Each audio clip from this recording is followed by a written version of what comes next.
Right then, well, good evening and welcome to this round 4 of Project A with Racing Pals. That is Project Ameliorate Racing Pals Premier Open Wheel Racing Series. Whilst I've said it every other race, I'll say it again now if you are new to this series. This is a series where drivers and teams can upgrade their cars over the course of, at the moment, the 2 beta seasons we are running to improve their odds of winning and gain edges over their opponents over the course of the season. Somewhat like the old Formula 1 career mode. And certainly this week has seen some fantastic upgrades that we will soon get into. But here we are then at Virginia International Raceway. One of the finest tracks, in my opinion, that America has to offer. And you can see our track map. We are running the full course with a rather confusing number of corners. A number which are just little kinks, but will be certainly challenging to some of these drivers here today. Let's have a look before we get on to our drivers and their current laps, as we come to the last several minutes of this practice session and move on to qualifying. Let's have a look at the drivers' standings. If my drivers' standings actually work, which they have. You will see a black screen for a second because I disabled it earlier, but let's go, it's all good.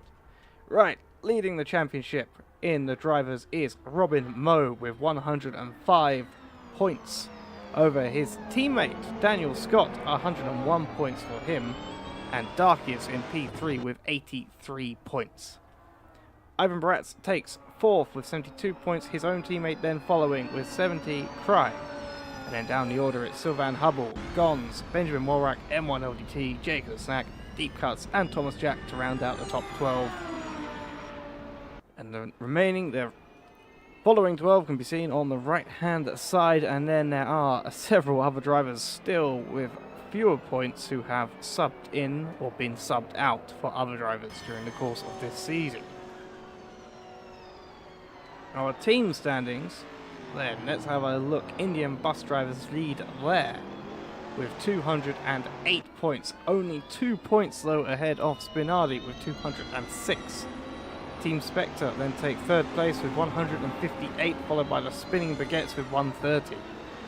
Then the leftovers come 5th, followed by Peace T Racing, then Small PP, Ciliums in 8th, Cupid in 9th, Lada Martini in 10th, Veloster in 11th, and Full Steam Racing in 12th with only 33 points.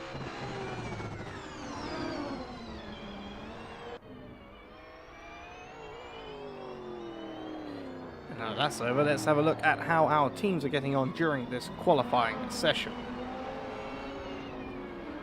So I switch to the race overlay and we can see what I was talking about earlier about upgrades in this season. Thomas Jack currently leading the practice session with 1 minute 36 flat.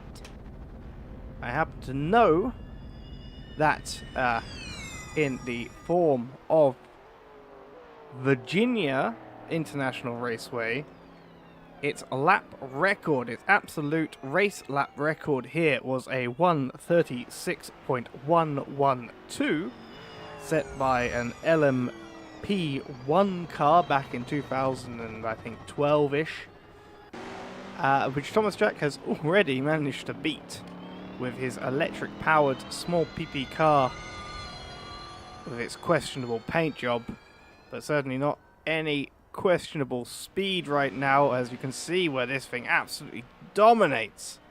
I happen to know from having seen it in pre-race testing, this thing can do over 300 kilometers an hour through this windy section, and it does graze the grass a little bit on the right hand side there.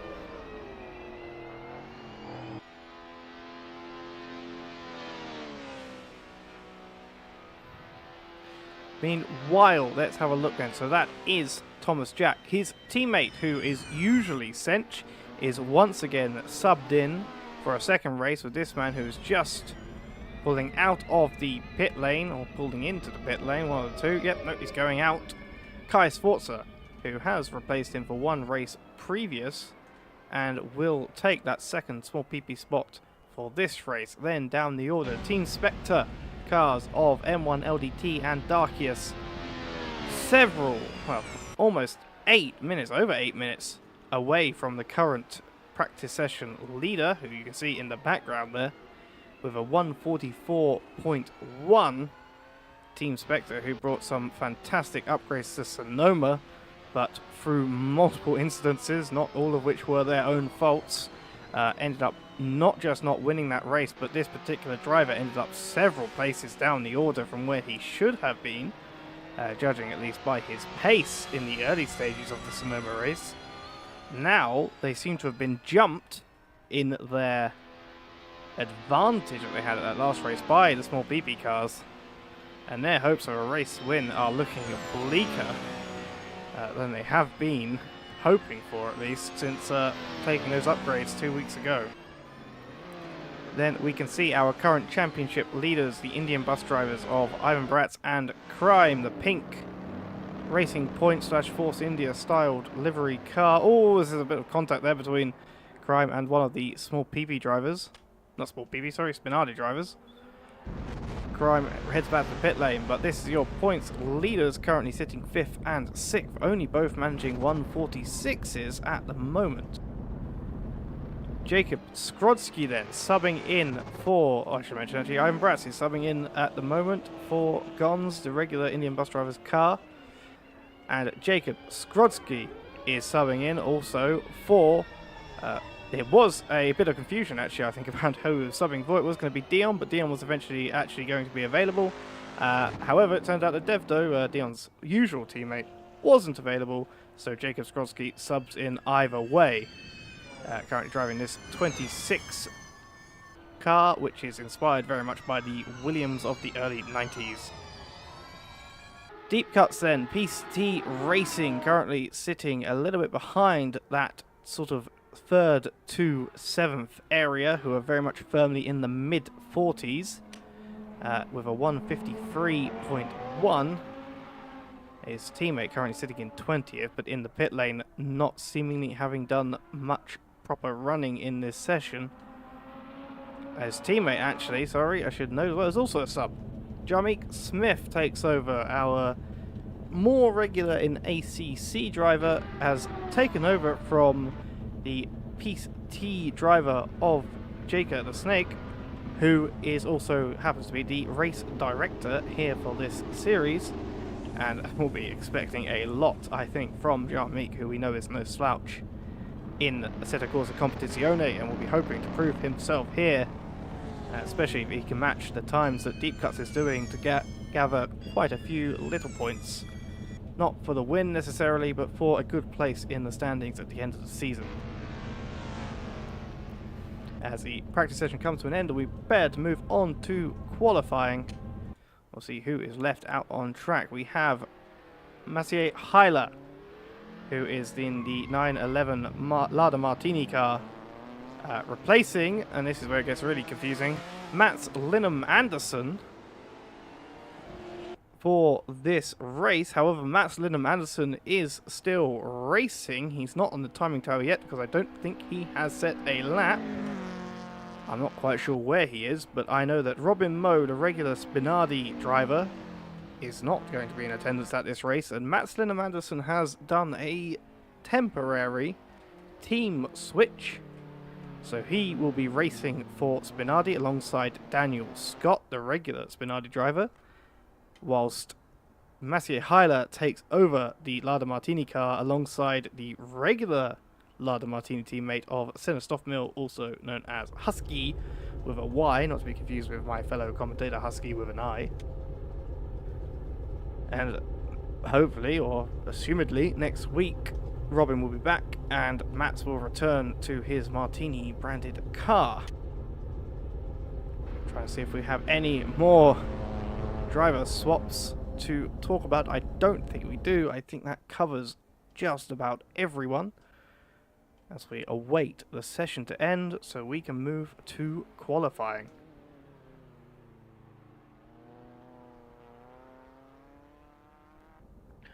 Actually, I may as well have a look at this. Michael Randall is back.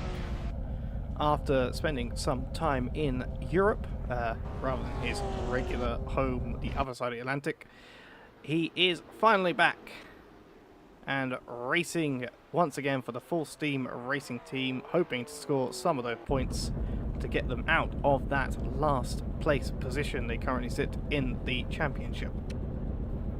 As we prepare then to move to qualifying.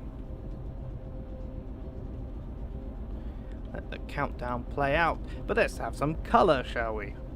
Why not a little bit of colour? Because I actually took some notes. I don't usually do that, but let's have some notes. So, Virginia International Raceway, great track, absolutely fantastic. Sits just north of North Carolina, across the Virginia-North Carolina border. It was originally founded in 1957 by just some random car enthusiasts who decided they wanted to make a racetrack. As Robin Moe is actually in the chats hoping that he can get Spinardi on the podium.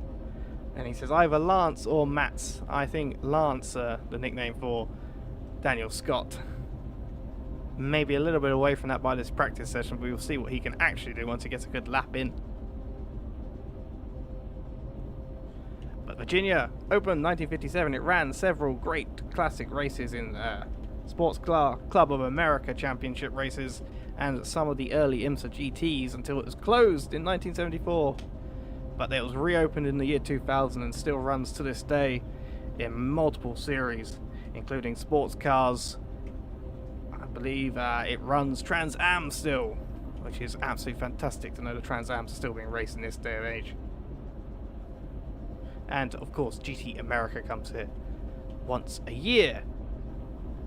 They're waiting for a rather long timer to carry us through to qualifying. We can hear the hum of the engines, and there we are. Who is going to be the first person out? It's usually Robin Moe, but he's not here.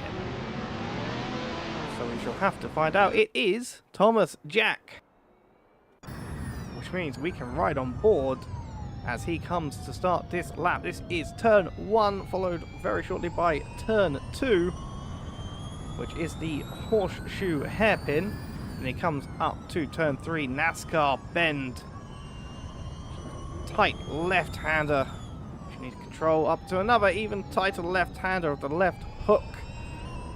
Followed by this opening section into the snake, which is a windy section of corners that have so many numbers and little letters assigned to them, it's almost impossible to decipher them on the map. Then up to the turn 7, 8 and 9 section before coming up to South Bend. Again, it's a corner that requires a lot of control, especially in some of these very light cars. Through to Oak Tree, turn 11 to turn 12 here. On to then the long back straight. Not taking the little chicane, this version of the layout, which does exist somewhere around here. Instead opting to go straight flat out up to the roller coaster, which is this uphill to the right hand and then down again. A lovely section of track, very flowing and very smooth. And through to Hog Pen, onto the front straight again to finish the lap. Just before the kink to the right. There we are. Well, just after in this version of the track. And that is a lap. And it's a 1:46.3, and that's just his out lap. So as drivers now are starting their actual first flying laps, we shall see Thomas Jack and see what he can do to put that car 10 seconds slower on his out lap than he is on his fastest quali lap. We'll see what he can do with that electric engine after this.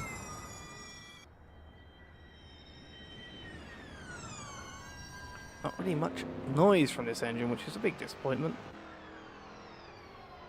As you can see, we have returned to the track map in the top right to track where the cars are. I'm not quite sure what mode I have it on right now. They have numbers assigning them something. I assume it's position. but the numbers on the map are not matching up with the numbers on the timing tower, so we'll see if that corrects.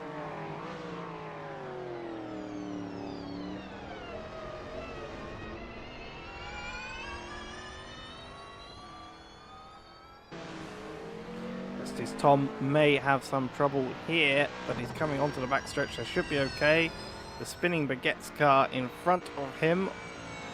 Not sure if that is Sylvain Hubble or Benjamin Warwick, but he gets past cleanly to cross the line. It's a 1:36.2.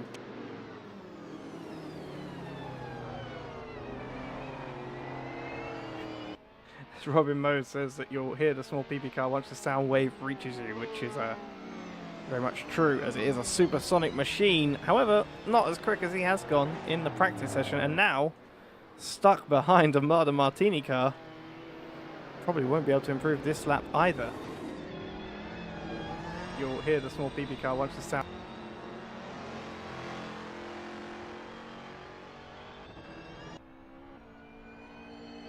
I'm actually going to test something out.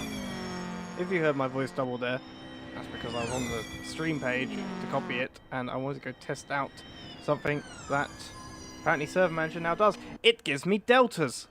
I can look at deltas. So Tom is definitely done with this lap, as he is 2.51 seconds off the pace after getting stuck behind that Lada Martini car. But let's have a look at M1 LDT, starting a new lap already 0.31 seconds off his best. Make that 0.7. Great, I can see who's on a good lap. Ivan Baratz right now, 1.38 seconds up on his best time of a 1:48.2. But we're currently riding on board with, or riding off board with, M1 LDT. The car who will be hoping to pull something out after a less than stellar showing at the last race. He gets a little bit caught up though behind one of the Lada Martini cars, as Thomas Jack did, but he is still up on his time.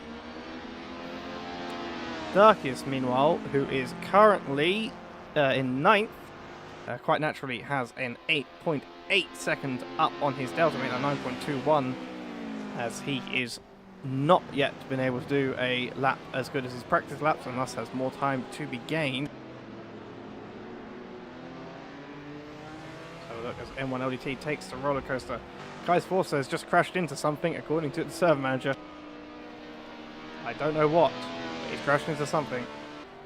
And M1 LDT currently only 0.4 up on his best, as Darkius takes that gain and puts it into effective action, but not for long, as M1 LDT takes second place back from him, only moments after he crossed the line himself. Look who else is out on the track. Here we are then. Let's have a look at Mats Linham Andersen and what he can do after so many races now driving the Lada Martini car.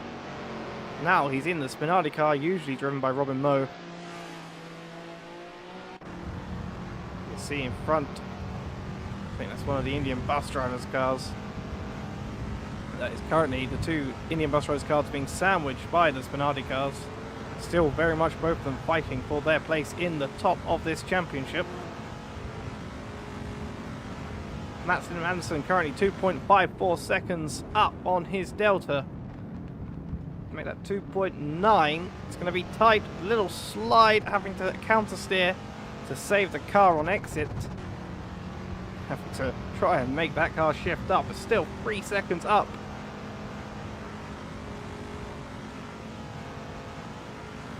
Hear the engine, the V8 engine roaring down the straight as he comes up to the roller coaster. Having to try and wrangle that car through the corners.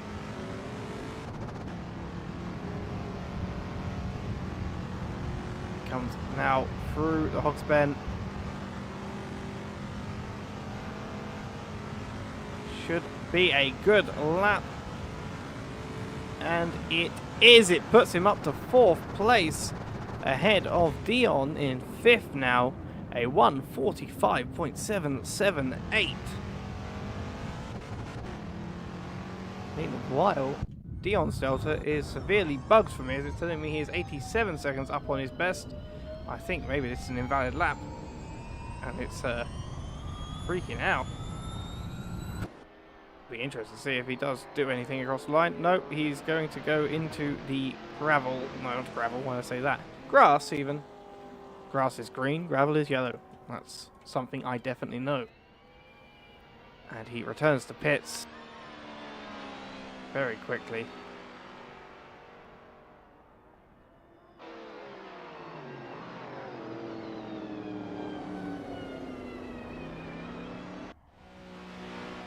Who else is currently up on their delta by any significant degree?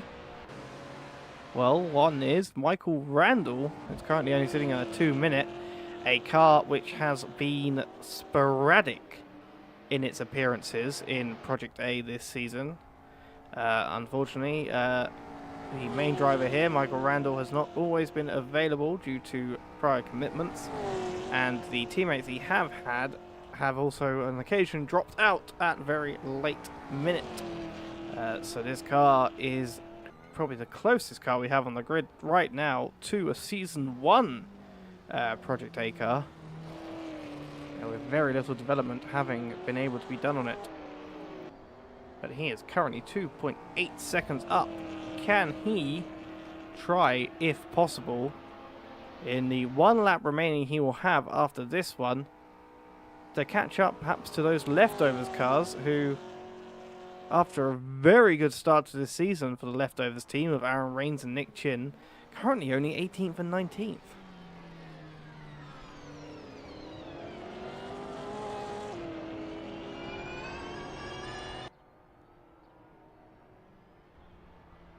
As Trade rounds the final corner to come to the front stretch. And you can see the small BP car behind him flying past. That's Thomas Jack. And Train does a 58.0. I'm not sure he's stopping, but I'm actually not sure if he had to, as I think he crossed the line before the flag came out, but he has decided to stop and will not be able to do another lap. Thomas Jack, meanwhile, currently sitting with a 1:36.282 as his best. I think that's still the first lap he did. Not yet in those same times he was doing in practice. But his teammate, Kai Sforza, more concerningly, perhaps, is currently sitting down in P21. And unless his delta is glitched, it's telling me he is off his best pace by some way. But I think there must be an issue with that, because I don't see how that is possible. It's telling me he's 74 seconds off, which I just find hard to believe. So we shall have to wait until he comes to the line to see what Kai Sforza, the small PP replacement driver, can do in a car that should be utterly dominant in this race.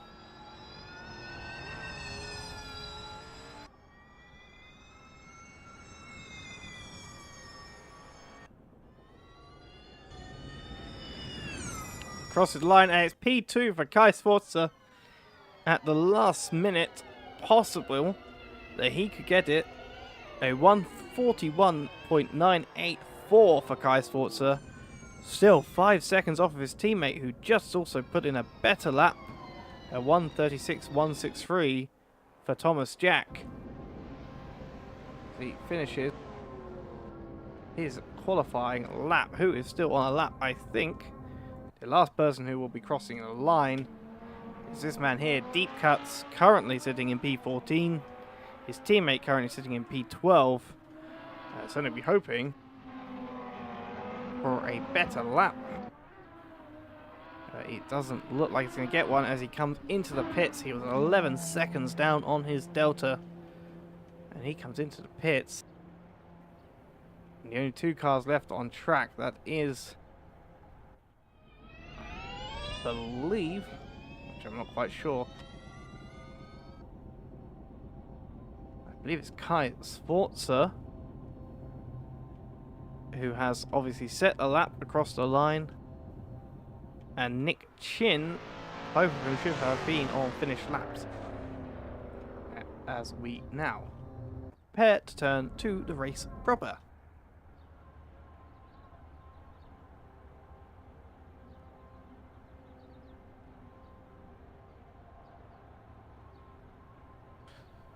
While we wait, I shall take a sip of water.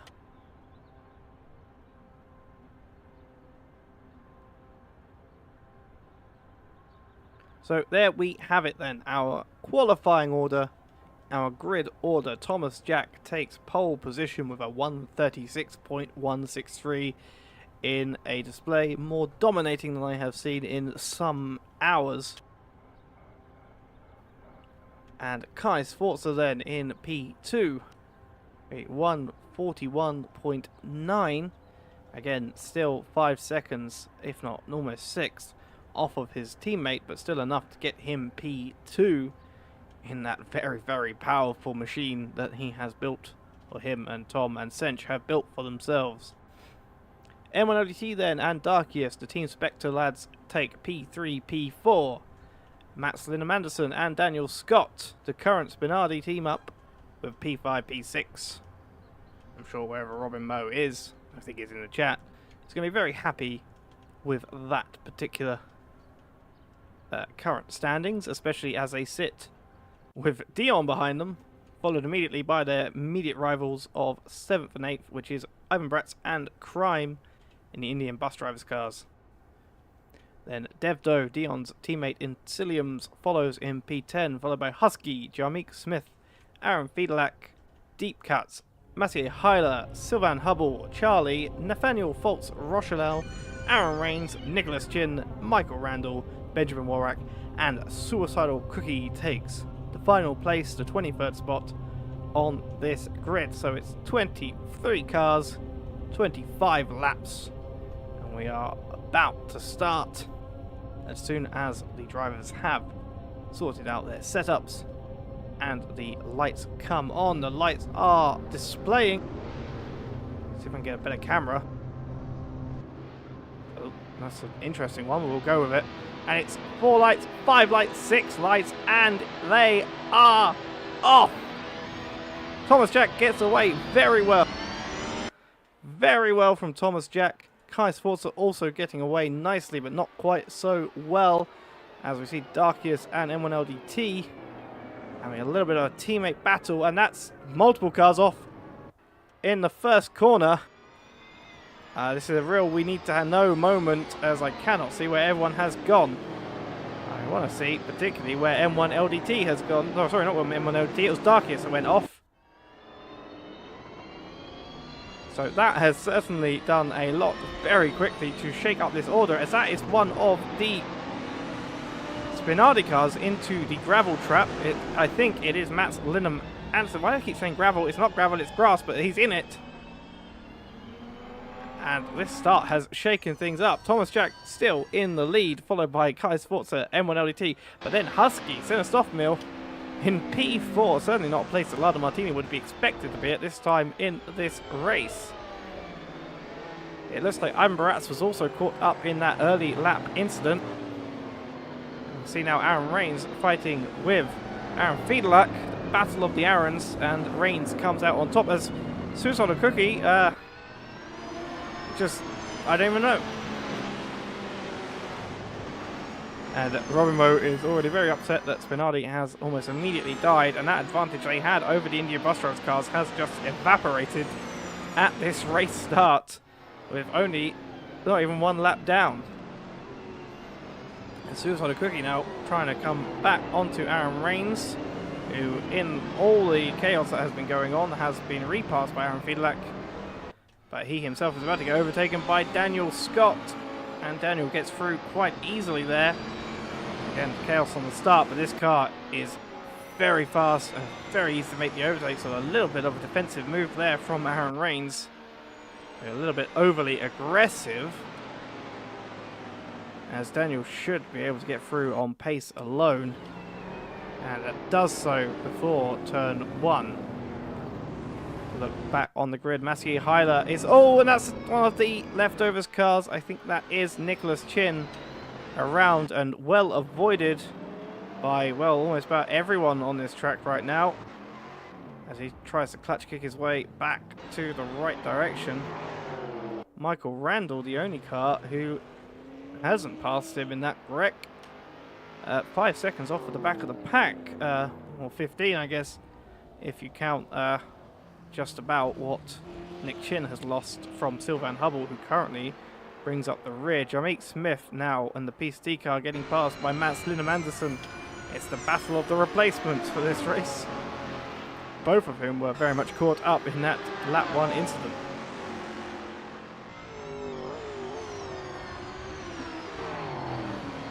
Ooh, under braking. Yep, I saw that coming from a little while away. Mats Lindholm Andersen not quite getting the braking correct. And Jarmeek Smith off into the grass and recovering the car.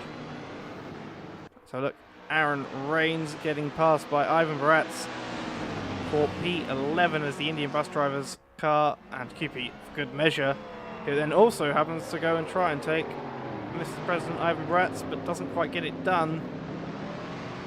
I'm actually quite interested to see what's going on with these two cars. It seems to me that the QP car has something in a straight line, but suffered somewhat in the corners, as he has been able to quite nicely get past this leftovers car.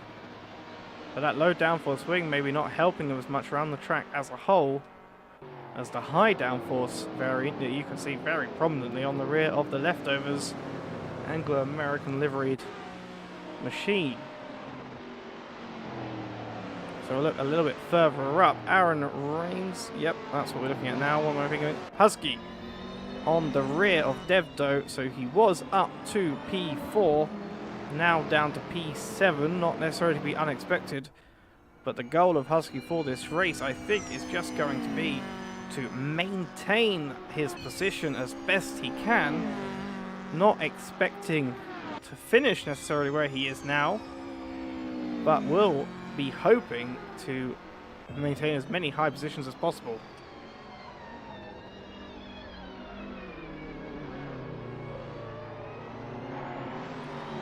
Daniel Scott then now on the back of Deep Cuts. Teammates in the very recent iRacing 24 Hours of Spa, now in opposing teams fighting each other in Virginia. And Deep gets the pull on the straights away from Daniel Scott. He's going to be hoping that through this section of corners, much like the QP leftovers battle, he can gain something back, and he is. You can see the distance closing through the corners. It gets a good run, but almost too good. Almost into the wall. I think he kept that clear very nicely. He almost got a very good run, but just, I think, a little bit of oversteer there. He was unable to make the move stick. And Mathieu Heiler now on the back of Suicide Cookie. Two cars which aren't the most advanced on the grid. Oh, as Cookie gets... I think he had a moment into turn 1 there, and Mathieu has taken that and said thank you very much. And Jarmeek Smith now still down P18 in the PST car, replacing Jaker for this race, and I think that's that's Mats Lindholm Andersen ahead of him, who also had a moment into turn 1. But both drivers, Mats Lindholm Andersen and Jarmeek Smith, will not be where the people who they are replacing will have wanted them to be after that lap 1 incident, and they are struggling, maybe due to inexperience with these particular cars. As I said, Mats Lindholm Andersen is a regular driver, just for a different team, but has less experience in these higher performance cars than his own, although admittedly right now one of his own cars is running P7, and maybe they are just struggling to make their way back up. Although Mats has managed to get past the spinning Baguettes car of Sylvain Hubble, as we have a fight for P13, or fight for P12. Almost, as Aaron Rains loses quite a bit on the straights there, but Darkies versus the QP car, and Suicide Cookie lets it go, but now be under threat from the car behind, possibly through the corners, where this car has been preferable over the QP car.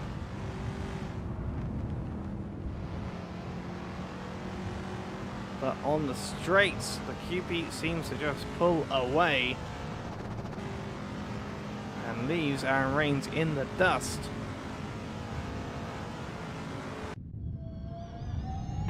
It's Aaron Fiedelack off into the grass there up at the final corner, and that has allowed Nathaniel Foltz-Rochelau in the Veloster racing car to get through and take P18. And Thomas Jack has come through to lap Aaron Fiedelack for good measure. Let's have a look then how the championship leader is doing. He is 30 seconds in front of his teammate, who is currently having a nice little battle with M1 LDT. But I think we will see in a second the power. Let's have a look on board. So kind of, as M1 LDT ends up into the grass himself, and Kai will be very happy about that, although I will be quite upset. As now we see the Lada Martini and Ivan Barat's battle on the main straight. Two conventionally powered cars compared to those electric powered monsters at the top of the field right now. I'm very disappointed though that we couldn't see. I wanted to see Kai Sforza's electric engine just absolutely stream away from M1 ODT on the front stretch, but sadly we will have to wait for a possible other instance of that. See Aaron Rains now still fighting, trying to fight with Mats Lindholm Anderson and Spinardi, as that was a QB car of Suicide Cookie, who must have had his own incident and possibly once again taken to the grass and losing some places because of it.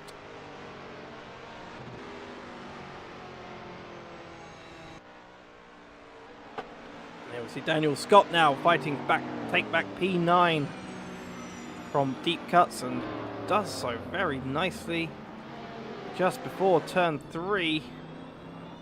Using a lot of that runoff. That was a terrible camera angle. Using a lot of that runoff on the exit as it comes up to the snake. He will now want to hunt down Husky in P8. I think he's going to do so sooner rather than later.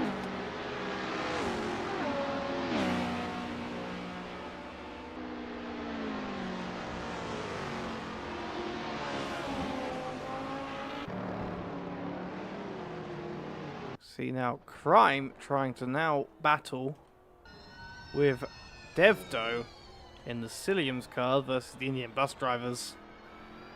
He'll want to be taking that P4 and hope to then get up the road and take P3 from M1 ODT for another Indian bus drivers podium. I don't think they've gone a race this season thus far without one. It's a particular team, having taken the actually, no, sorry, yes, last race it did not end up getting a podium, although they did get a third place interview, as there was a penalty for the third place driver after the race, which meant that Daniel Scott took P3 after all the penalties were applied post-race through our post-race stewarding system.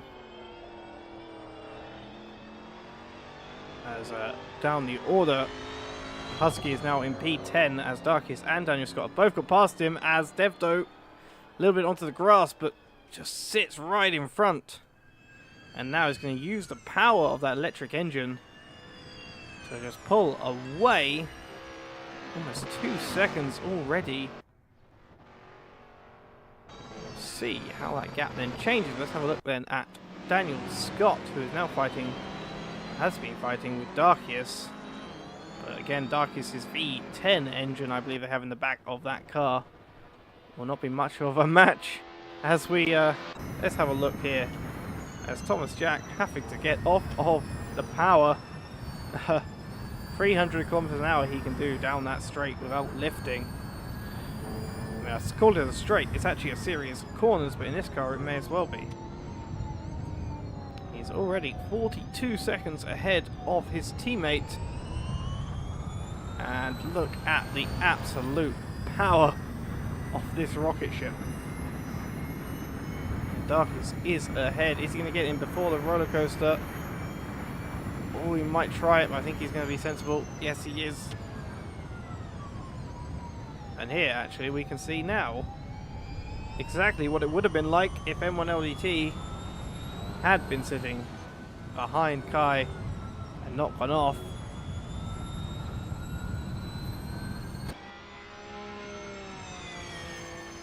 As he's just absolutely gone. A little bit into the grass, but not bothering that car one bit.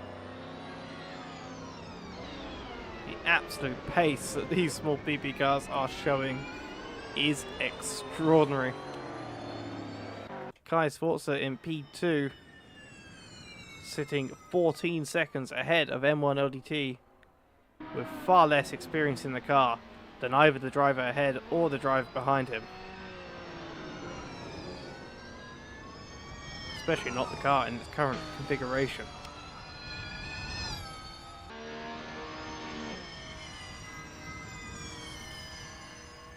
And something has put Deep Cuts down to P23. I think maybe he had pitted for some repair. He's not going to have to do quite the effort. Oh, as he follows Charlie into the off-track. But he's going to put on quite a bit of effort to reclaim positions again through this race. Husky now has been passed by Mats Lindholm Anderson, and now we have an 11 and 12 Lada Martini formation. See down the road, it's Aaron Fiedlak fighting Nathaniel Boltz Rochelau. QP versus Velocita. Oh! That was an interesting spin. I'm not quite sure what happened there. This is one of those moments where I really do wish that Assetto Corsa regular had a replay function.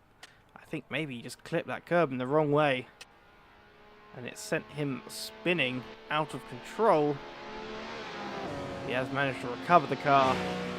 We'll have to once again make up 11 seconds now. Ooh, never mind, it's going to be more than that. As he, I think, hit that Marshall post. You're going to make up now 13.7 seconds on Nathaniel Boltz Rochelau for P17, which is not where he will have wanted to be.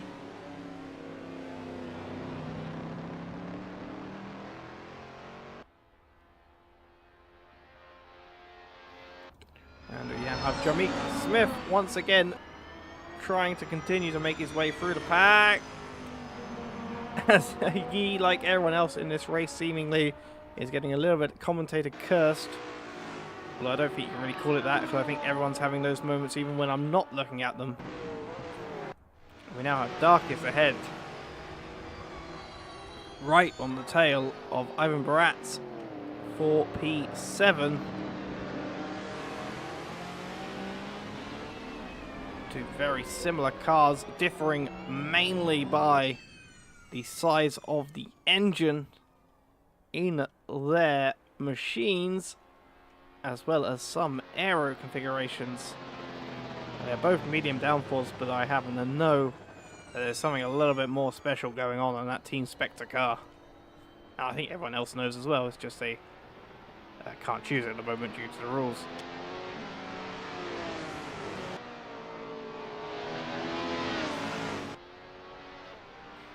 Darkest gets past Ivan Baratz and now will chase down Dion in P6. The grid has spread out a little bit more. What do we have here? Mats Lindholm Anderson, the replacement driver for Robin Moe, slowly gaining on his more regular Spinardi teammate. 1.2 seconds is the gap now, down to 1.1. We've been gaining about a tenth every second or two. Every couple of seconds at least. Now 1 second between them. And the exit of NASCAR, it's now 0.9. Dropping, dropping, dropping. That is getting dangerously close to slipstream territory. 0.4 is the effective slipstream range for Assetto Corsa, which As always, is very disappointing, but gives me a very good idea of when it will come into effect.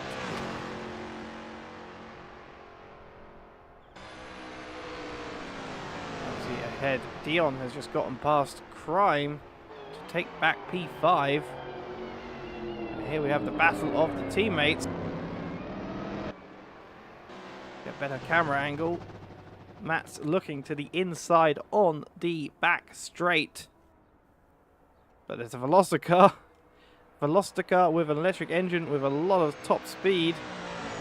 Maybe looking to upset their day. He's trying to look for a place to make it 3 wide, but it's not quite there. Mats Lindholm Andersen is through into the roller coaster and up to P9 and putting his teammate down to P10. Look, Crime has been passed, as I said, by Dion. It's now a Cilliams 4 and 5. Crime be hoping that through some of these cornering sections he can make that place back, but again, on the straights, that electric engine, as Crime takes a very, very open interpretation of track limits. He'll be just pulled away on this straight. The pure pace of the electric engines. Daniel Scott has now got Ivan Baratz ahead of him. I can't tell if the overtake was made or if Ivan had a moment and lost places. Everyone seems to be struggling. Oh, as Daniel's in the barrier. He takes to the tyre barrier in the middle of the snake. He's trying to get back on track. This is not what he will have wanted.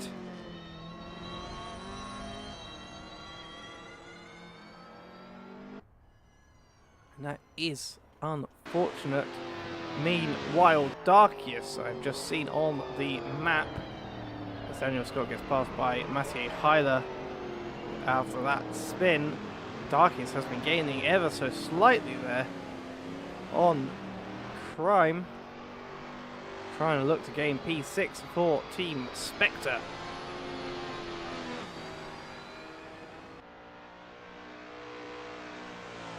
We're now on lap 13 out of 25. We are almost halfway through this race.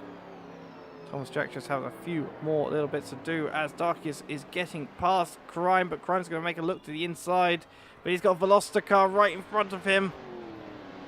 And Darkius makes the move done, and Crime will not be happy about the placement of that back marker, but there's not really much that he could do about it.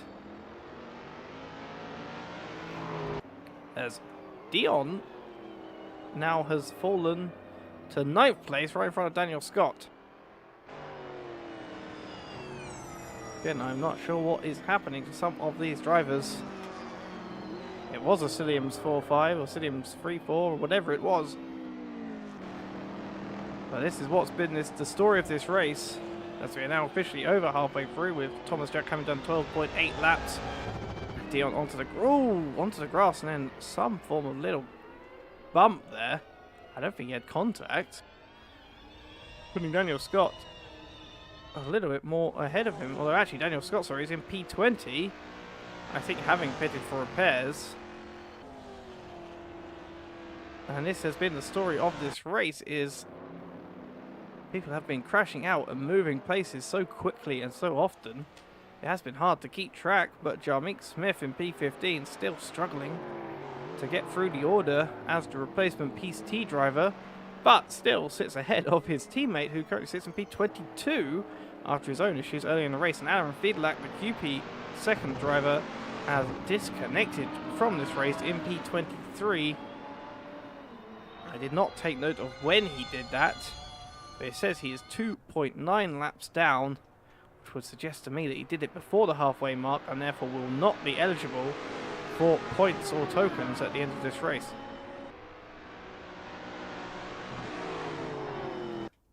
Look, Nathaniel Foltz-Rochelau very close behind Nicholas Chin as they come through the first corner up to the NASCAR bend. He will lose some time here, but that electric engine may have something to do on the straight.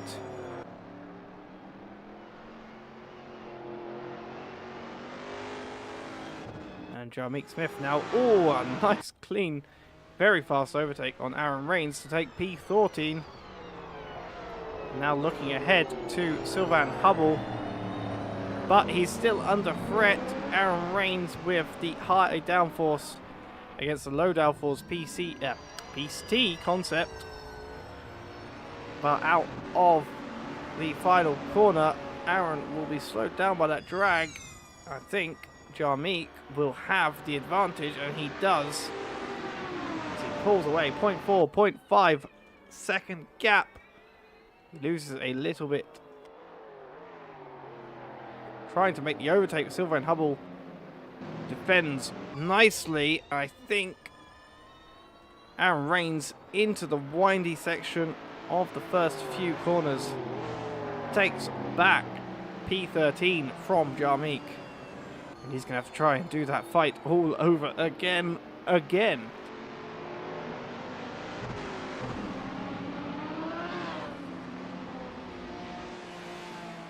Oh, a little bit. Almost spin. But he's now going to be under threat from Suicidal Cookie. His own low downforce concept. He's going to try and make gains on Jarmeek through the stretch after his poor exit of the snake. 0.7 seconds is the gap, coming down almost to 0.6. It's increasing now out of the kink on the straight. That is Aaron Rains temporarily into the gravel, but recovered as Jarmeek gets a spin, possibly dipping onto that curb or dipping onto the grass, and it kicks him out to the right hand side. And now QP car of Suicide Cookie has also got past.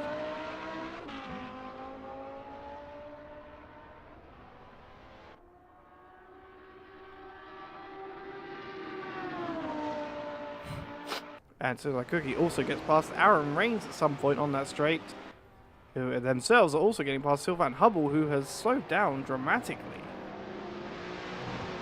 during that section.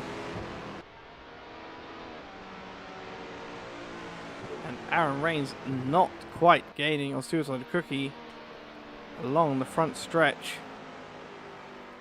Sylvain Hubble, however, may be hoping to gain that place back. But I don't think the medium downforce will have enough of an advantage through this section. We shall have to find out.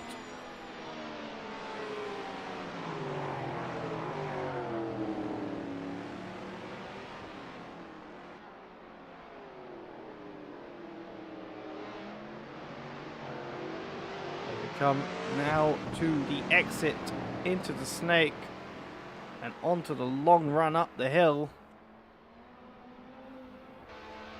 Can the Spinning Baguettes car, the Hilliers Community Racing car, make any advantage on the high downforce leftovers car?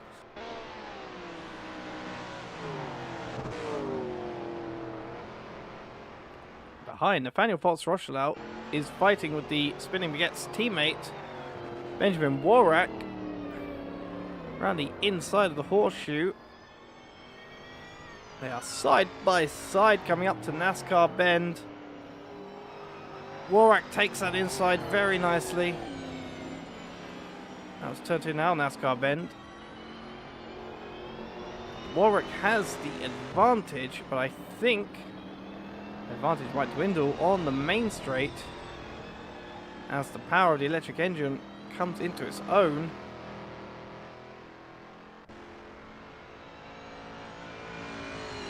0.4, 0.3, look at the speed difference, but he's got to sit behind him.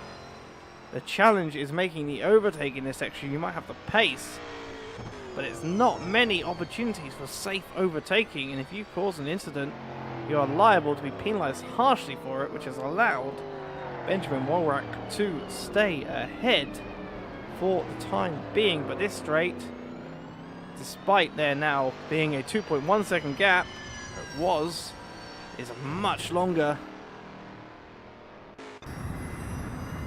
Is he going? I think he will try and make the move, and he does it cleanly, well before the roller coaster. But now he's going to have to try and fight off Worak for the next few corners before he can once again put that power into use on the main straight, but he gets loose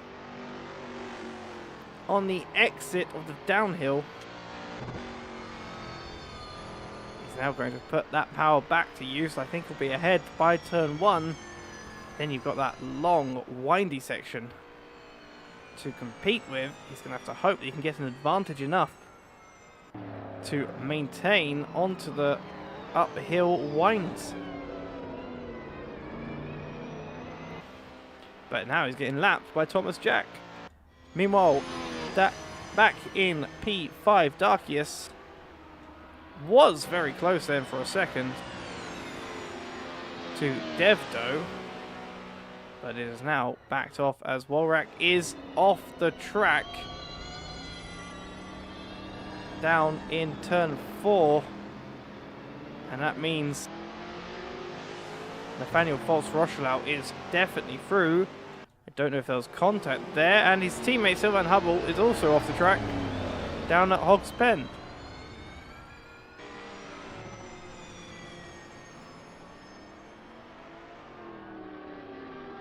Oh, that was a big hit. I think that was Jarmeek. Yes, it was. I don't know if there was anything that Sylvain could have done to prevent that. I think he was on the brakes best as he could be. And Jarmeek ended up taking a big wallop from the contact. He is sitting on the side of the gravel. I think he will be returning to the pit lane. But that is the PCT car of Hamik Smith. If not out, repairing now, towing, and preparing to go back out.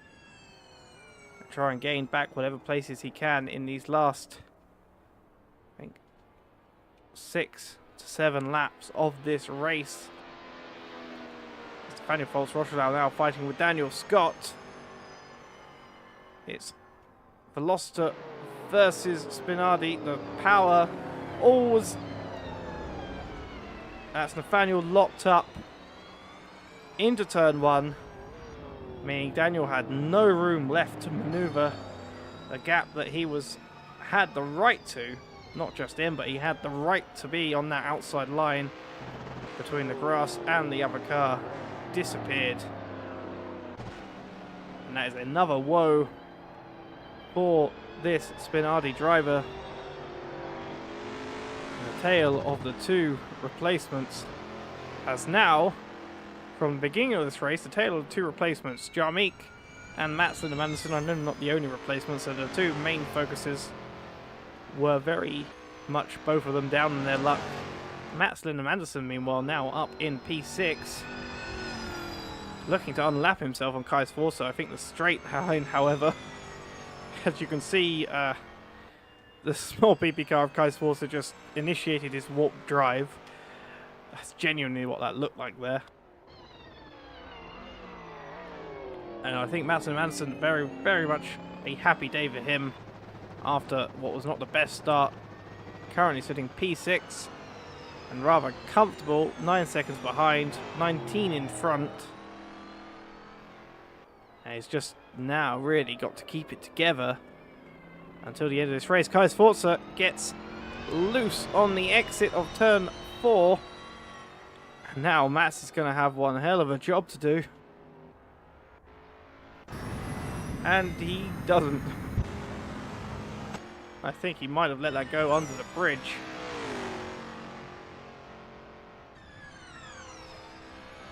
Knowing that he's not battling Kai, and Kai is going to be quicker. To sit behind him at the end of that straight is just to invite danger.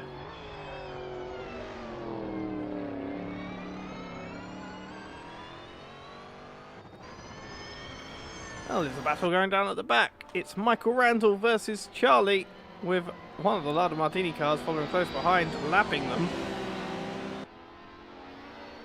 As, oh, Michael Randall having to let lap cars by. Oh! That's a big, big shunt from Charlie, and that, I think, is a slam dunk penalty post-race.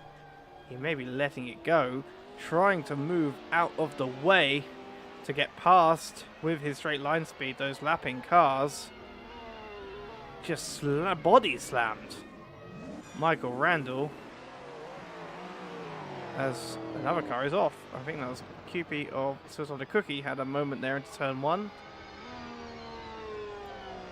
Michael Randall sitting down in P21. So he's got steering damage, as that was a very big hit. You can see the dash there, even if it is a little bit blurry due to the annoying features of AC's depth of field. Wait 1 second. There you go. You saw nothing. Nice clean dashboard. That is steering damage on that car. Struggling to keep it under control. Suicidal Cookie, meanwhile, fighting once again with Aaron Reigns, our resident AB Ron. Although AA-Ron has disconnected, so maybe he could be AA-Ron now. I don't know how the order of succession works for our Aarons. But either way, this battle once again between Suicidal Cookie and Aaron Reigns. The speed of the QP versus the cornering of the leftovers has yet to be decided.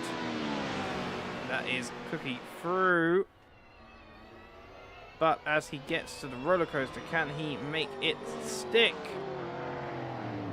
Again, one of the best things I think I've seen from Virginia is the way that it has these long stretches that everyone just assumed would mean that power is the way, as a small BB car. I assume Kai Sforza, judging by the relative there. As that just happened, Aaron Reigns and the battle, as you can see, another car off in the background there. I don't know whether there was contact there or if it was just a moment getting into the grass, but Aaron's battle with QP is now, I think, well and truly over for the time being. Nick Chin, meanwhile, getting overtaken by Daniel Scott for P14. But as I was saying, I think one of the great things that we've seen from Virginia is that everyone assumed it would be power due to all the straight lines. However, after every straight line, or straight-ish line if you count that middle windy section, there have been, for the most part, a series of rather tricky cornering, which has seen some interesting battles between cars that have both been faster or better at their aero and development in that regard, and thus be able to fight back against the faster cars into the corners.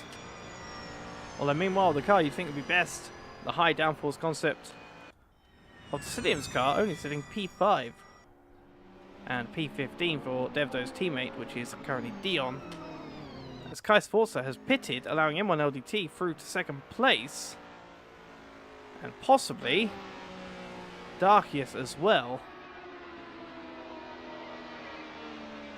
Darkius is through, but Kai is going to be out of the pit lane, and he's got 3 laps to regain P3 and P2, and oh, it's the wrong direction.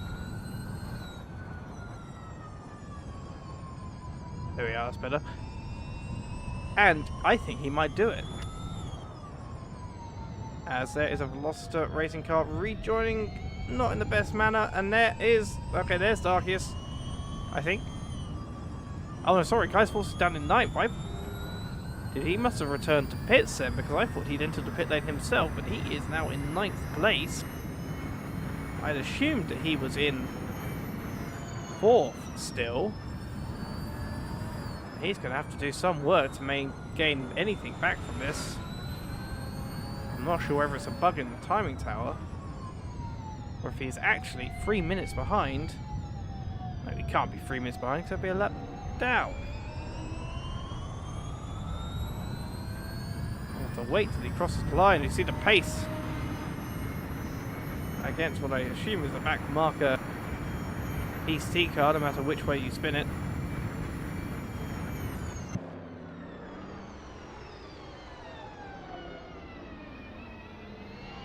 Well, we'll see on the timing tower what is going on with that, as we see now Matt Slinham Anderson 0.6 seconds behind the Indian bus driver of Crime.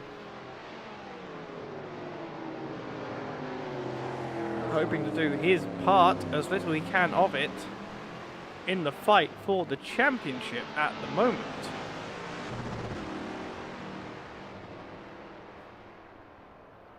Two cars with very similar pace and potential, basically equal power units, only a few differences between them.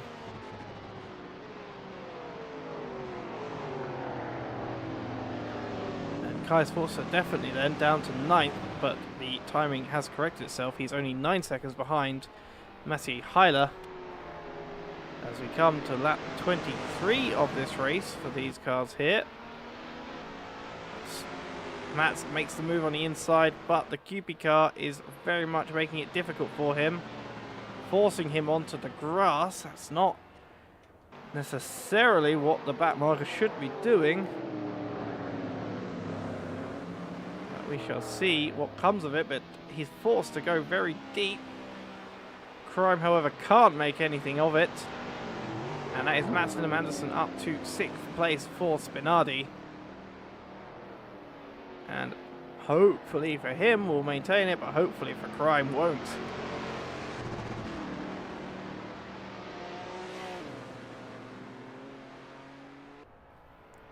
Let's have a check in with Kai Sforza, who is already only 2 seconds now off of Masi Heiler in the 8th placed 911 car of Lada Martini.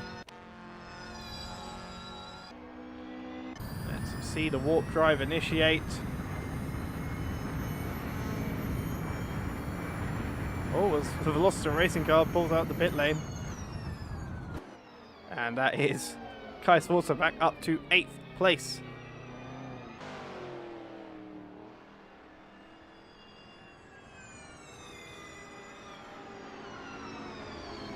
As the small PB car of Thomas Jack starts the final lap.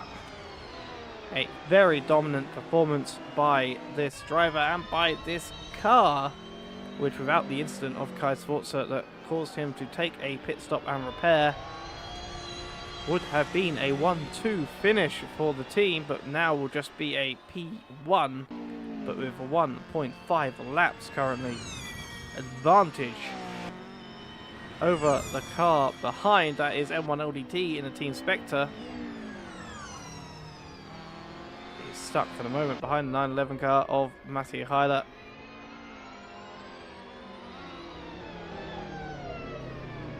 And that will mean his teammate will be somewhere up the road. That means that Kai Sforza will get one more lap. There's deep cuts now. Nathaniel Foss-Rothschild fighting him for 18th. But the power of the roster car is what it is. Deep looks to make the move, but gets a little bit left out by it.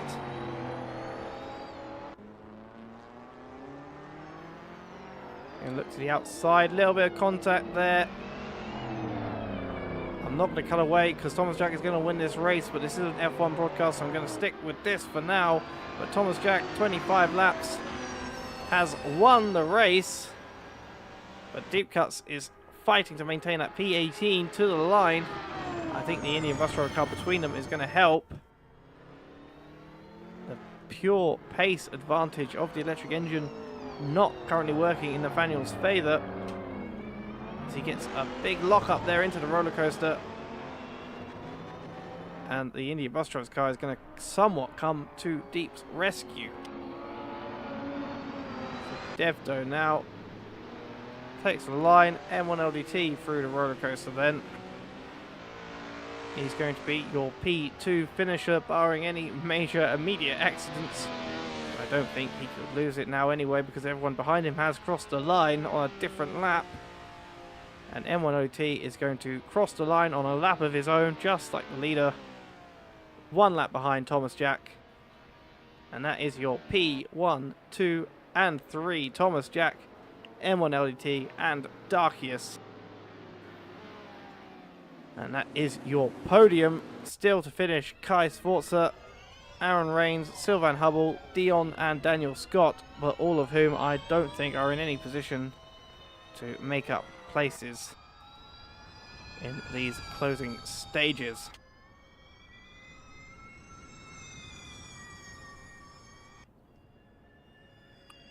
And as we watch Daniel Scott finish his lap, I will call the leaders into the interview waiting room.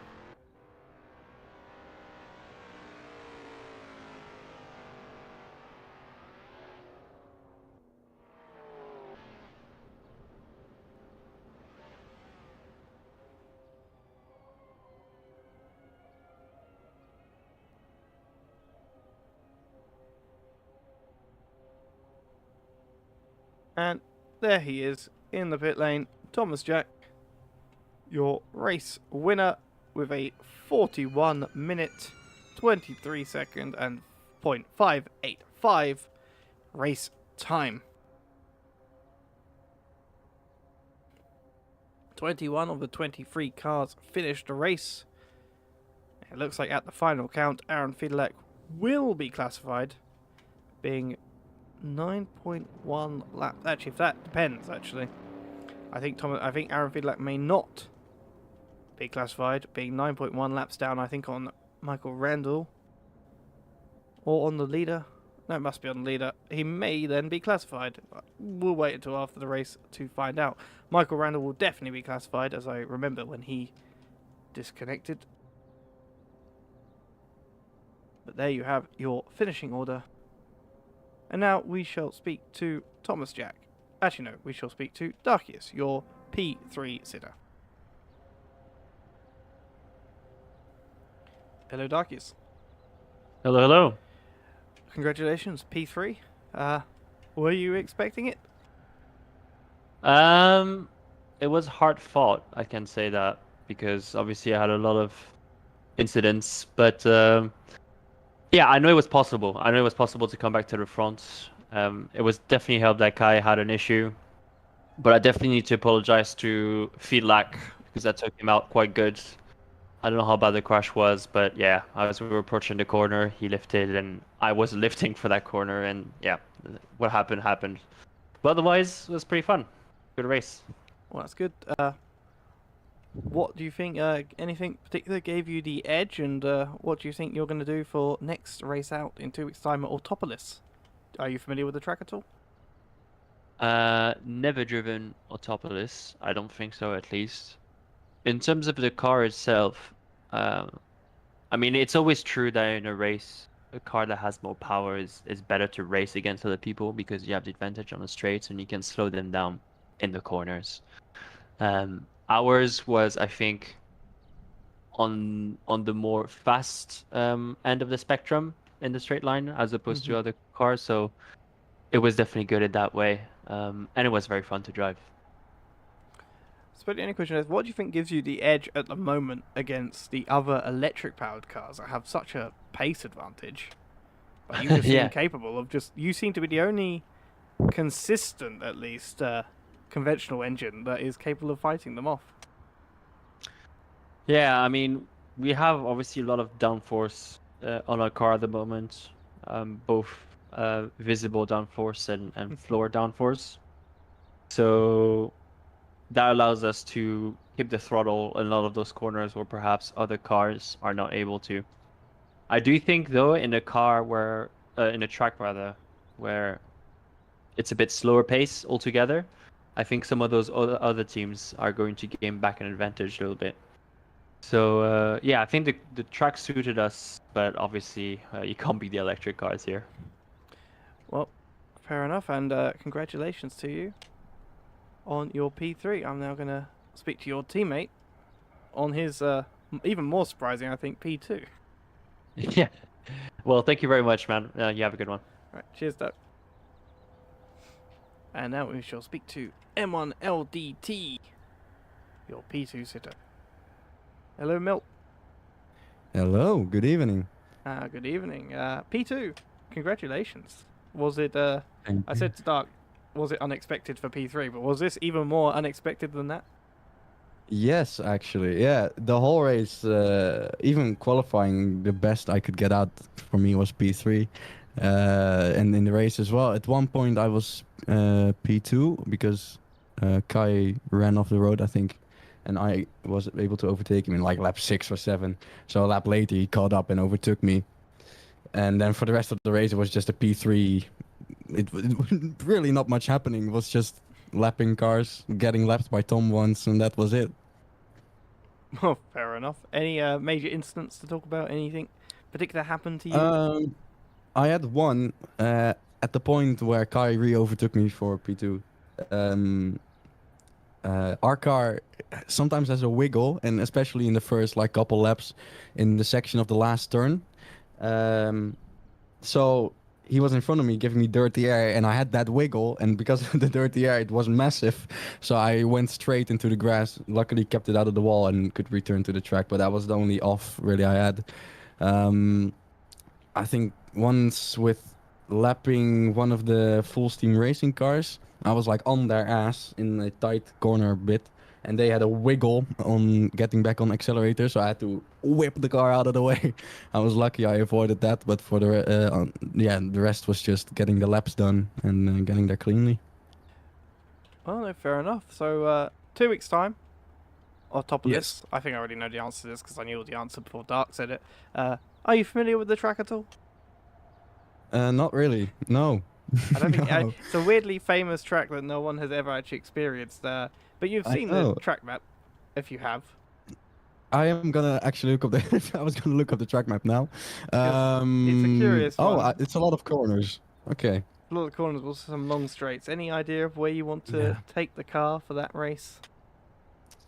I've got absolutely no clue. That like we've done our big package upgrade of the season, so it's like at this point it's getting some little like some smaller upgrades done in some upgrade trees, and just see where we're at that point. I think we're it's clear we're behind small PP.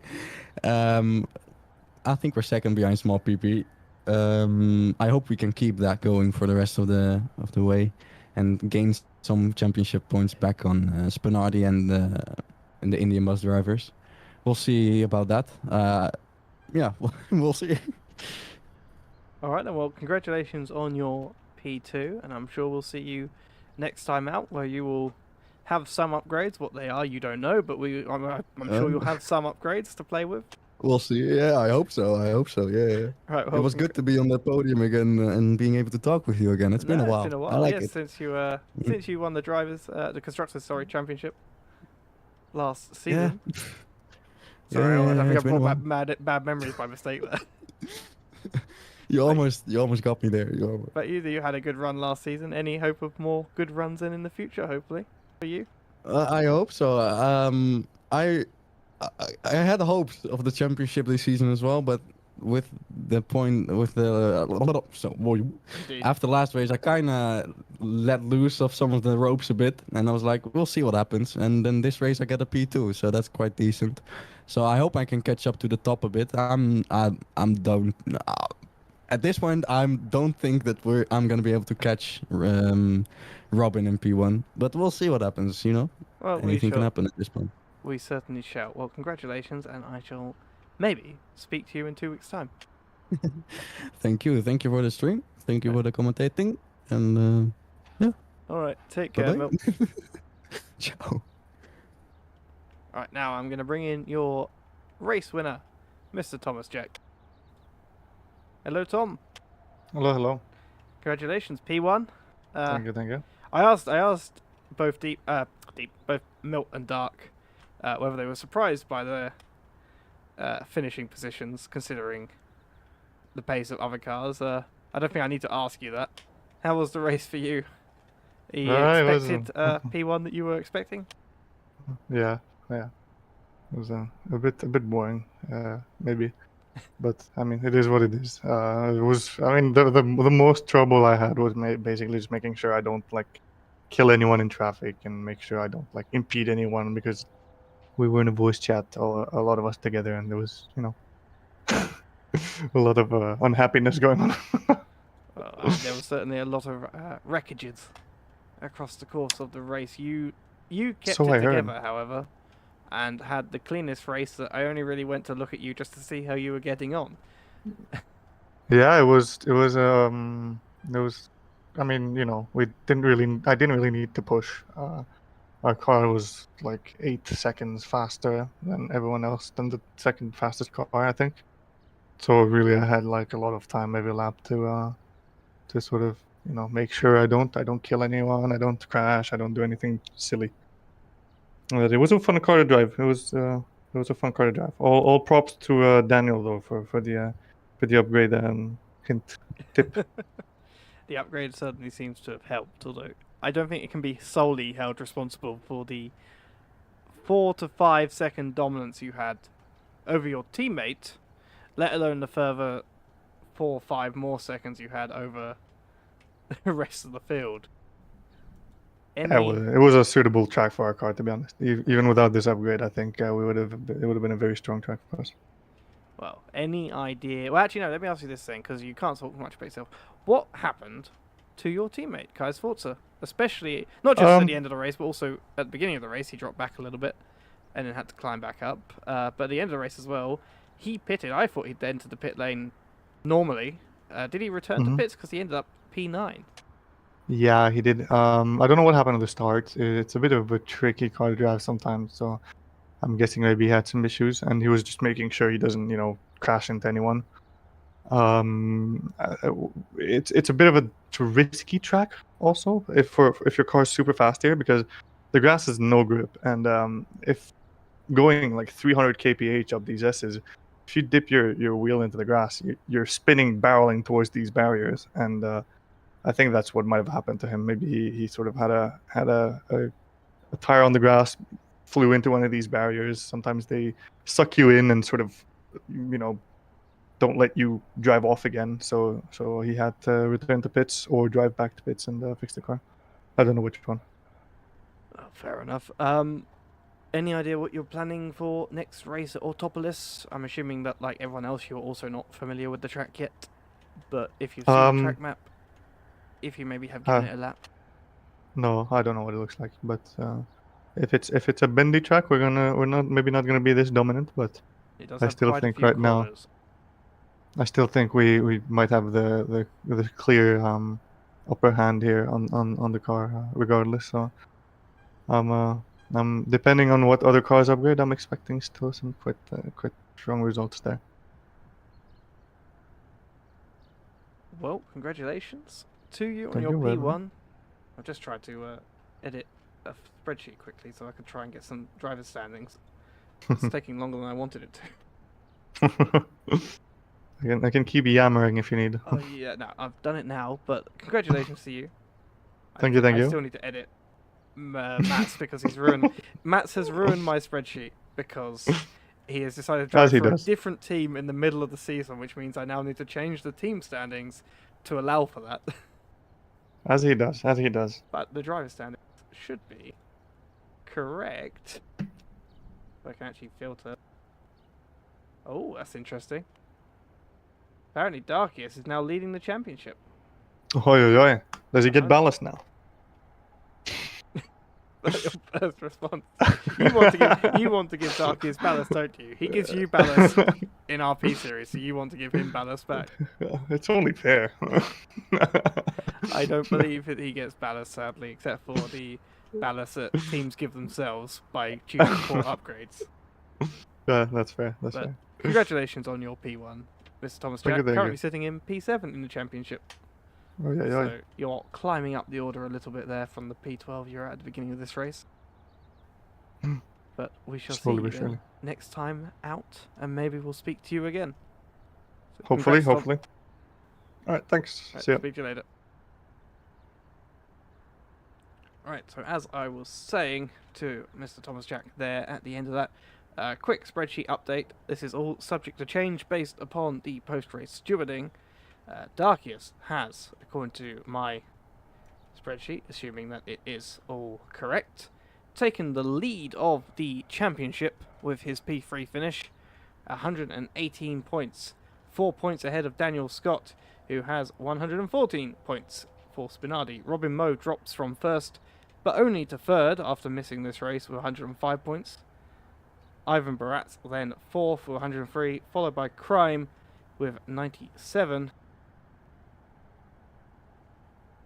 And whilst I cannot give you the absolute definite points, I do believe Indian bus drivers will still be leading this championship, as Mats Linham Anderson only scored a total of 29 points, which would put them still behind Indian bus drivers' 266 points lead.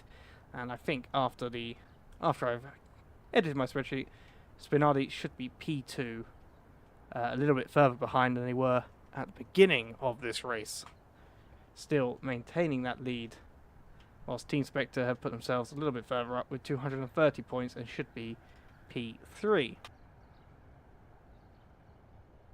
Right, so just before I leave you, we have sadly no posters, as people have been busy and there are no posters to be done.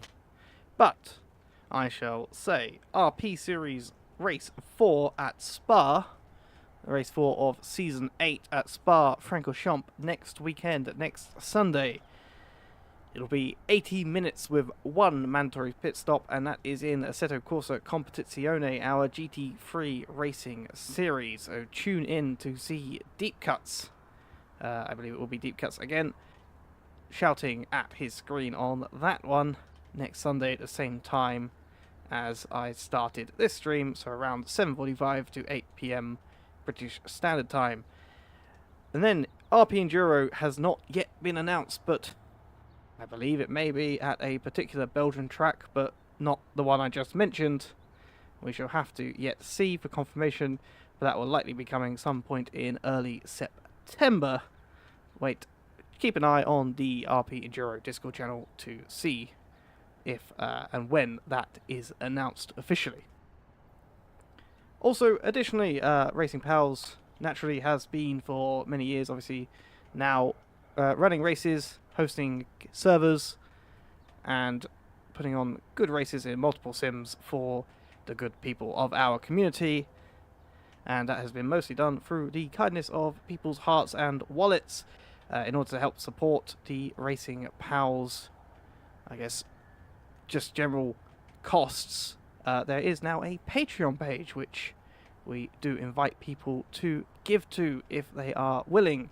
All the donations of which, or the patronages, I guess, of which will result in certain perks, which can be found on the Patreon page. Link is in the description of this video, and will all the funds of which will go to supporting our server hosting and helping to expand our events and our offer, I guess.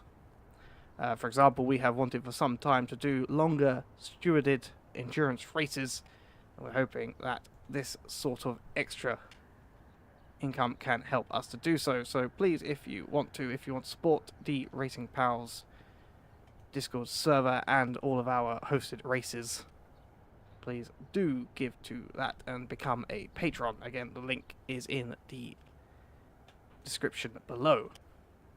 But until next time, I have been your commentator, James Andrews, for this round 4 of Project A Season 2. I will be back in 2 weeks' time with round 5 at the apparently completely unknown Japanese track of Autopolis for yet another race to see which teams have brought the best upgrades and best cars on the other side of the world from where this race is now. So I shall see you then, and good night.